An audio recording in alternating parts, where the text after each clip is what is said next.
सो यार अभी तक हम पढ़ चुके हैं average power associated with a pure resistor, मतलब एक ऐसा एसी सर्किट जिसमें सिर्फ और सिर्फ रजिस्टर कनेक्टेड था।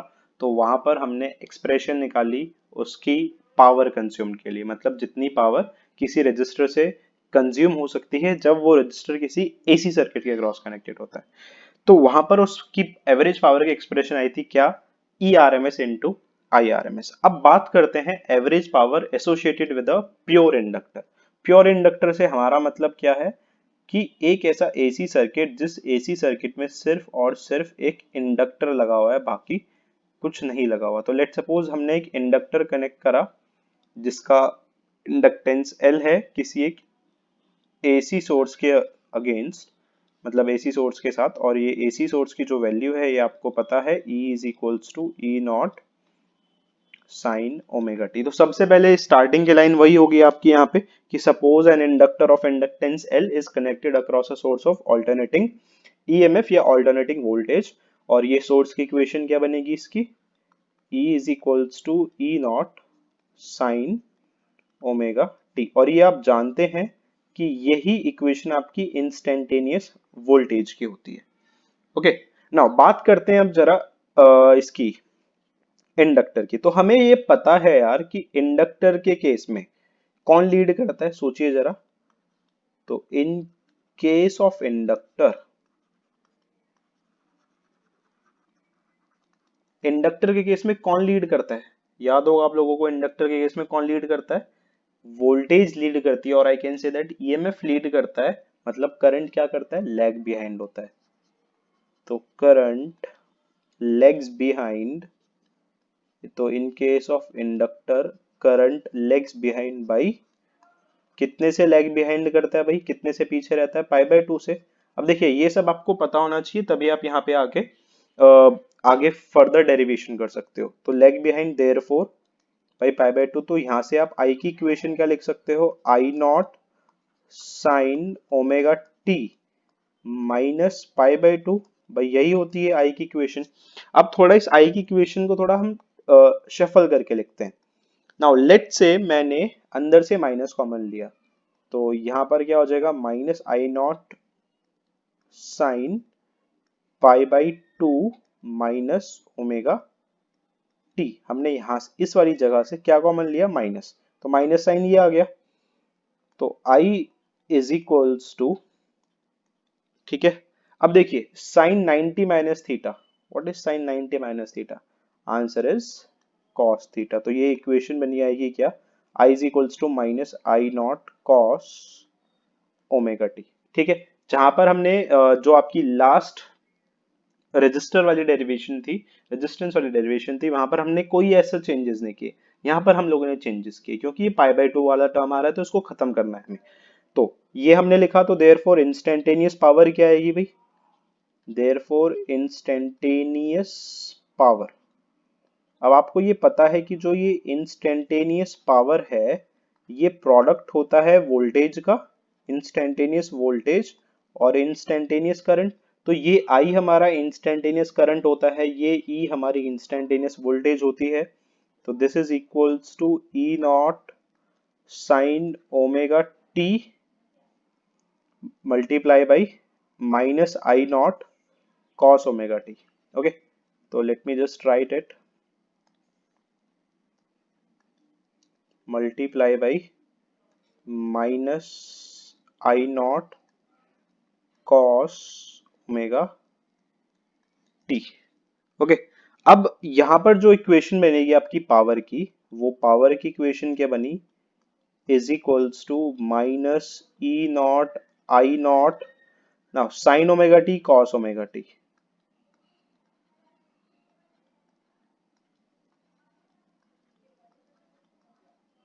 तो ये बन गई हमारी इंस्टेंटेनियस पावर। अब इंस्टेंटेनियस पावर का मतलब जैसे मैंने आपको रजिस्टर में भी बताया था, इंस्टेंटेनियस पावर का मतलब है एट एनी इंस्टेंट, और वो इंस्टेंट ऑफ टाइम हमारा छोटा सा होता है। ठीक है, जैसा हमने इंस्टेंटेनियस स्पीड और इंस्टेंटेनियस वेलोसिटी पढ़ा हुआ है, तो ये हमारी हुई इंस्टेंटेनियस पावर, मतलब हमारी पावर किसी भी small time interval that is dt पर। बात समझ आई। तो हम क्या निकालेंगे अब यहाँ पे, जैसा हमने पहले निकाला था वर्क डन। ठीक है भाई, इंस्टेंटेनियस पावर है तो वर्क डन भी कितना होगा, छोटे से भाई इंस्टेंटेनियस पावर है तो इंस्टेंटेनियस पावर छोटे से टाइम पीरियड के लिए डिफाइन होती है, ठीक है। तो उस छोटे से टाइम पीरियड में जो हमारा वर्क डन हुआ होगा वो वर्क डन भी कितना होगा, छोटा सा। तो let D W be the work done, तो let D W be the work done, be the work done in time. तो हमने मान लिया डी डब्ल्यू हमारा वर्क डन है कितने टाइम में, डी डब्ल्यू हमारा वर्क डन है इन टाइम डी टी। तो therefore D W is equals to power multiply by time, और पावर की expression minus E naught I naught sine omega T cos omega T dot D T. यार ये तो छोटा सा work done है, ठीक है। अब आपको टोटल वर्क डन निकालना है, तो thus net work done in one cycle. और ये मैंने आपको लास्ट वाली डेरिवेशन में क्लियर कर दिया था कि आप वन साइकिल के बारे में ही क्यों बात करते हो। तो thus net work done in one cycle, तो नेट वर्क डन निकालने के लिए छोटे से वर्क डन को इंटीग्रेट करना पड़ेगा फ्रॉम जीरो टू टी। तो in zero to T minus E naught I naught sine omega T cos omega T dot D T. अब आपको इसको इंटीग्रेट करना है, तो इंटीग्रेट कब कैसे हो पाएगा, तो पहले सबसे पहले कॉन्स्टेंट्स को बाहर उठा लेते हैं, minus E naught I not बाहर आ गया। अब देखिए आपको इसको इंटीग्रेट करना है sign omega T cos omega T को, तो पहले हम इसको इंटीग्रेट करने के लिए क्या करते हैं, टू से इधर डिवाइड करते हैं और टू से इधर मल्टीप्लाई करते हैं। तो यहां बन जाएगा two sine omega T cos omega T dot D T and limits are from zero to T. तो अब ये two sine X cos X हो गया, और two sine X cos X भाई किसके इक्वल होता है, सोचो जरा, I naught by two integration from zero to T. अब ये क्या बन गया आपका, मैंने क्या बताया, two sine X cos X, और two sine X cos x इसके इक्वल होता है साइन टू एक्स के। तो integration of sine to omega T dot D T. अब आपको इसको बस इंटीग्रेट करना है। बाय द वे साइन के एक्स का इंटीग्रेशन, साइन के एक्स का इंटीग्रेशन माइनस कॉस के एक्स डिवाइडेड बाई के। तो ई नॉट आई नॉट, देखिए माइनस इसको हम लगा देते हैं। अब साइन के एक्स का इंटीग्रेशन क्या बताया मैंने आपको, माइनस कॉस, तो माइनस माइनस क्या हो गया प्लस, तो cos two omega T divided by two omega and limits are from zero to T. तो ये बात आपको समझ आई होगी होपफुली। आगे बस वैल्यूज पुट करते हैं यहाँ पे। तो work done is equals to, तो हम क्या करते हैं, इस टू ओमेगा को इधर लिख लेते हैं यहाँ पे। तो ये क्या बनेगा, work done is equals to E naught I naught divided by four omega. अंदर बनेगा आपका क्या, यहाँ बनेगा आपका cos टू ओमेगा टी की। अब आपको यहाँ पे लिमिट्स पुट करनी है, तो cos टू ओमेगा को क्या लिखोगे आप, two pi by T into T minus cos two omega into zero. भाई लिमिट्स तो ऐसी पुट होती है ना, upper limit minus lower limit, तो टी से टी कट गया। तो work done is equals to E naught I naught divided by four omega cos four pi minus cos zero. अब कॉस फोर पाई जो होता है, कॉस फोर पाई भी, cos four पाई क्या होता है आपका, कॉस फोर पाई होता है आपका वन, और one minus one cos zero भी तो वन होता है, कितना आ गया जीरो। तो वर्क डन कितना आ गया आपका इंडक्टर के अक्रॉस, एक पूरी साइकिल में वर्क डन कितना आया, जीरो। तो therefore average power, therefore average power consumed पर साइकिल, की जो एवरेज पावर कंज्यूम होगी एक साइकिल में, तो P average is equals to work upon time. अब वर्क डन जीरो है तो भाई पावर भी कितनी आएगी, जीरो आएगी। तो प्लीज ये ध्यान रखिएगा कि किसी भी इंडक्टर के अक्रॉस जो एवरेज पावर कंज्यूम्ड होती है, that is average power consumed पर साइकिल वो कितनी होती है, 0 होती है। ठीक है, तो ये तो बात करी हमने सिर्फ और सिर्फ इंडक्टर के लिए, मतलब एक ऐसा एसी सर्किट जिस एसी सर्किट में सिर्फ और सिर्फ इंडक्टर कनेक्टेड था। इससे पहले हमने बात करी एक ऐसे एसी सर्किट में जिसमें क्या बोलते हैं आपका सिर्फ और सिर्फ रजिस्टर कनेक्टेड था। अब बात करते हैं एक ऐसे एसी सर्किट के बारे में जिसमें सिर्फ और सिर्फ क्या कनेक्टेड होगा, जिसमें सिर्फ और सिर्फ कैपेसिटर कनेक्टेड होगा। ओके, अब बारी आती है नेक्स्ट डेरिवेशन की, which is average power associated with pure capacitor. तो लेट्स से हमने एक सर्किट माना जिस सर्किट में सिर्फ और सिर्फ एक कैपेसिटर कनेक्टेड है और किसी एक सोर्स के अगेंस्ट, और जिसकी इक्वेशन क्या है, E is equals to E naught sine omega T. And आपको ये पता है कि in case of a capacitor कौन लीड करता है, in case of a capacitor current leads voltage, current lead करती है वोल्टेज को, while in case of an inductor voltage lead करती है, मतलब करंट लैग करता है। तो जब करंट लीड करता है तो आई की इक्वेशन आप क्या लिखते हो, आई की इक्वेशन आप लिखते हो I is equals to I naught sine omega T plus pi by to.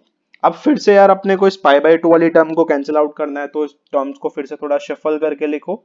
तो आपको क्या लिखोगे, I naught sine pi by two plus omega T. ठीक है, बिल्कुल सेम इसको ऐसे लिखोगे। तो अब what is sine 90 plus theta, आपको याद होगा सेम चीज हमने अभी पीछे की है इंडक्टर में, बट वहां पे डिफरेंस क्या था, वहां पे नेगेटिव साइन था, यहाँ पे नेगेटिव साइन नहीं है। तो I naught sine pi by two plus theta क्या बनेगा आपका, sine pi by two plus theta बनेगा आपका क्या, कॉस थीटा। ओके, तो it will become I naught cos omega T.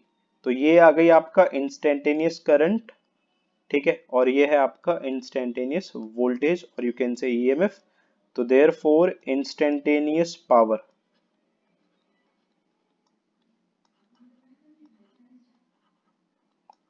तो instantaneous power that is P is equals to instantaneous voltage multiply by instantaneous current। तो instantaneous voltage है आपकी क्या, E not sine omega T multiply by I not, और instantaneous current है आपका आई naught cos omega T. ठीक है, तो लेट मी,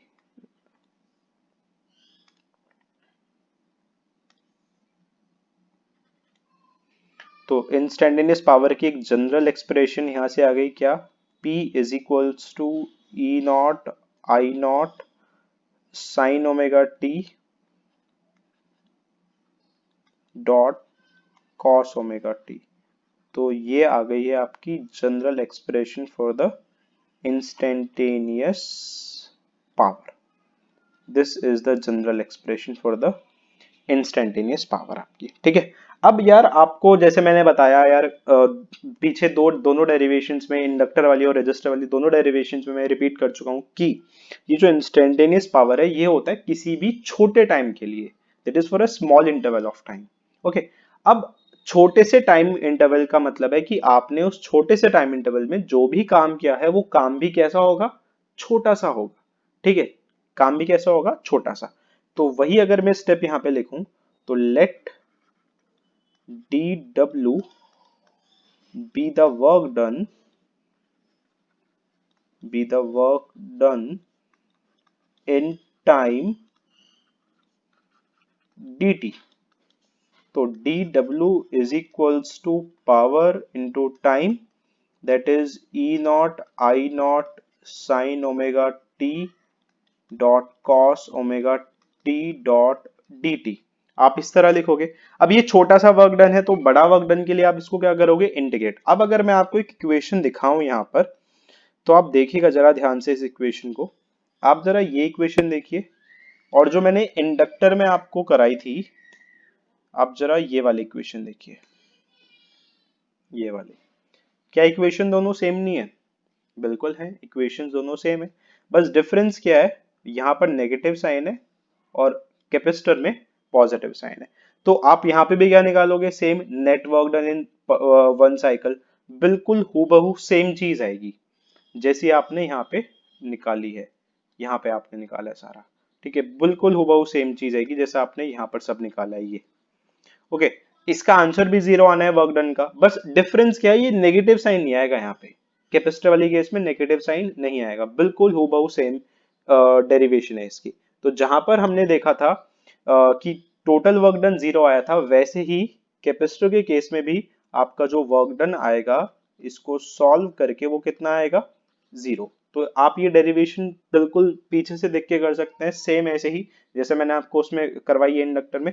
तो वर्क डन जब जीरो आएगा, तो इससे क्या पता चलता है कि कैपेसिटर के अक्रॉस जो पावर कंज्यूम होगी वो भी कितना होगा, कितनी पावर कंज्यूम्ड होगी, वो भी जीरो होगी। तो हमने ये देखा कि यार जब भी आप किसी भी रजिस्टर को कनेक्ट करते हो तो उसके अक्रॉस कुछ ना कुछ पावर कंज्यूम होती है, और वो पावर किसके इक्वल होती है, E R M S into I R M S के। लेकिन अगर वहीं पर आप किसी एसी सर्किट में सिर्फ और सिर्फ इंडक्टर, मतलब सर्किट आपका प्योर इंडक्टिव सर्किट है या प्योर इंडक्टर है उसमें, और सिर्फ प्योर कैपेसिटिव सर्किट है, तो वहां पर जो आपकी पावर कंज्यूम होती है, एवरेज पावर, वो हमेशा कितनी होती है, जीरो। ओके, सो अभी के लिए इस वीडियो लेक्चर में बस इतना ही। Thank you so much.